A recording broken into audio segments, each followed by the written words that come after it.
All right, this is the data chart of Apple. This is regarding the August 3 bounce play. Well, like I said in my other video, that it was working, but then we got that news. Um, I made an update talking about a 117.20. We failed to hold the 117.20, so I exited the position around 117. That's where the stop bought, where I would be, basically, small, really small profits. It's disappointing, but this is trading. I mean, this is a bounce play. Now we take a stock like TSO, and I mean, even with that, with this China, it had nothing. It just, I mean, this was a really good setup. These are breakout setups. Now, this doesn't mean the Apple setup wasn't any good, but it's a bounce play setup, and I've also seen that. So, what's the strategy in this point? Well, we need to be a little bit cautious, but I'm looking at a couple of key points. Um, so one being this low over here as a pivot point, 112.10. So I'm looking for Apple to come and test that again. Now, regardless of them trying to go up, I need to then we'll have to make another plan. But the plan is that to see if there's any bounce come in when the stock hits 112.10, and the next key points is between 111, just a little bit farther down, 111 and 110 and a half. So maybe we'll get so getting a bounce in those areas is great.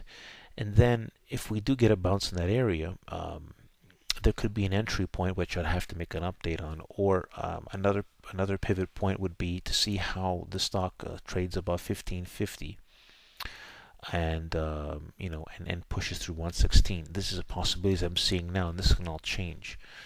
So December 115 calls could still work. So in other words, this bounce play, there's still we're going to need a couple of more days. I need a couple of more days to look at the facts. So there's no point in me making that update about why that bounce play worked, because I want to see how this ball plays out still.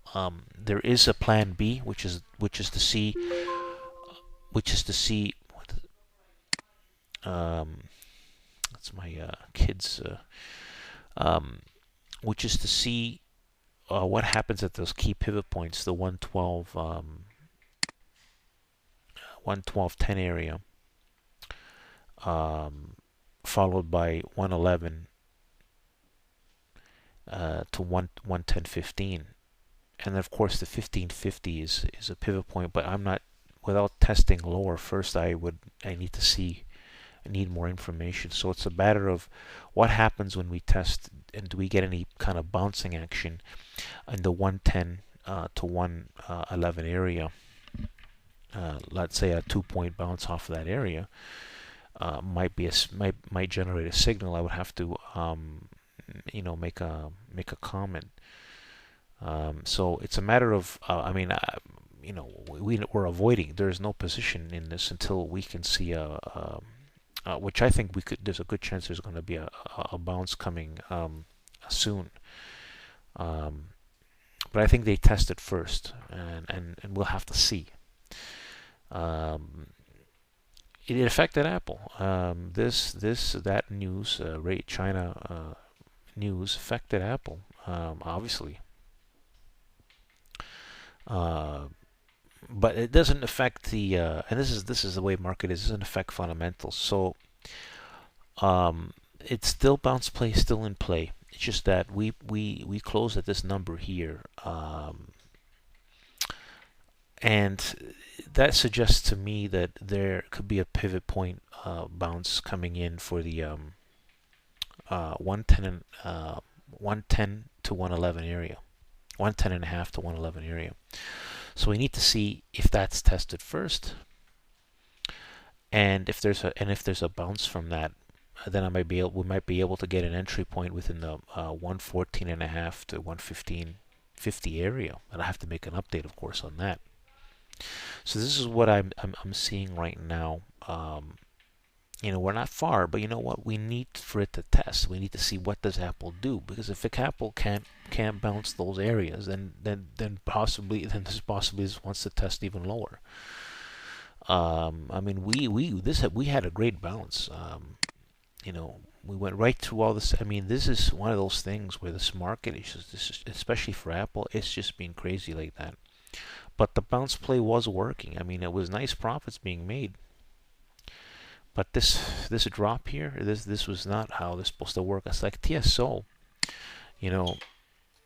And I even talked about it, keeping a stop to break even, and it was good that I did that because we would have missed the move. I mean, it did well. I mean, it barely touched. It barely. I mean, even though it shows one, it was very quick, right? So I mean, it showed strength. We showed the 5-minute chart here. I mean, we got power really quickly. I mean, there's a trend in this stock. And I mean, this is the market crashing because it shows you the good identification process here of a pick. NXPI, of course, was affected, but not as badly as Apple. It's still holding up, so we'll have to see. Again, I think if this China news didn't happen, a lot of stocks would have probably kept following through, and very few. I mean, this was amazingly held strong and did very well. I mean, that was amazing. This is why you need to have stops in mind, and because sometimes stocks do act well, and this is the lesson of TSO. So there you have it, people. Those are the key levels we're gonna be focusing on. 110.5, 110.5 to 11 to the 112.10 pivot point, and of course the 11.5 pivot point. But first, these have to be tested before I even consider the 15.5 pivot point. It's good if we can get back above 15.5. But it's hard, and of course it depends on the volume. But again, this is one of those things now where I believe we're going to test first again, and then try to bounce, and then either depending on where it bounces, the entry point will vary within this 1550. Between 1450, 1550, and this is if everything works out right. 116 area, meaning that then we could use the 115 December calls, September, 115 September calls to the 120 calls, September, and that they'll become profitable. Still, there's a lot of gaps to fill. This gap over here is still easy. As negative as the market is for Apple, we still have a line of defense that more likely we can make it the next time we bounce might take us to these areas again, because it's very negative. With the China excuse, there's a good chance that the stock would bounce, as everybody's expecting it to go lower now, right? On a larger time frame, it is still bullish. So we need to see those key points, because if we don't get a bounce there, then there's even then if we go to the weekly, there's even another support that it could go down to. I doubted it's going to go there, but you never know, and therefore that's why we need the proof of price action.